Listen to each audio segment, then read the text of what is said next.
A few minutes later, they sat together at their small dining table eating lunch. Kian talked endlessly about the interviews. Normally, he was quiet and shy, but never with her because his mother was his entire world. Kian, they were all impressed. Mama, he loved. And once again, people said I look exactly like Kim Taehyung. So even joked I could be his son. One smiled faintly.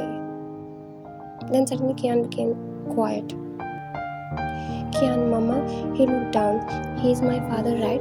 Silence filled the room. For a moment, Wine said nothing, then slowly she nodded. Kian lowered his eyes. Kian, why did he never come? Did he not want us? Wine looked at his son quietly. There was no anger, accuse in his tone. Then she spoke softly.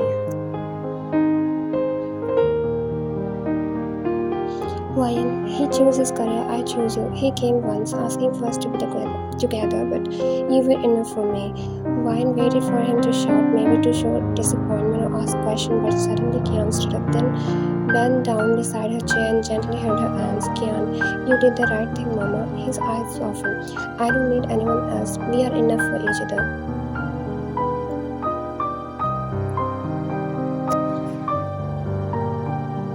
Wine's lip trembled and suddenly she broke for the first time in years because she never told anyone. She didn't even tell Taehyung how she wrote while being 8 months pregnant, how she cried herself to sleep, how people judged her and called her child names, how Kion got bullied for not having a father, how she left her tiny baby at daycare just to earn enough money to feed them, how much it hurt seeing rumors about Taehyung with actress idols and models, or how possible it was to forget him when Kion carried his face every single day. She didn't cry in front of them that night because by then he had become a stranger. But Kian was her own.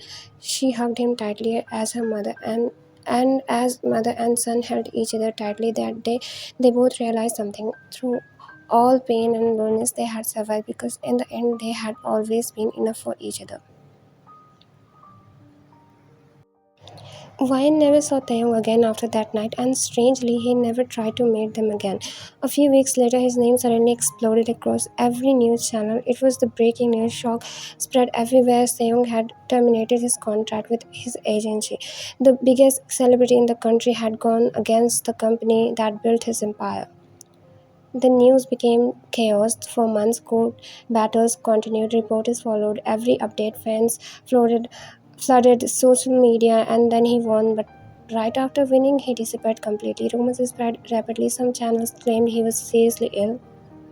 Some said he had fallen into depressions. Others whispered dark theories. Some even believed he had died.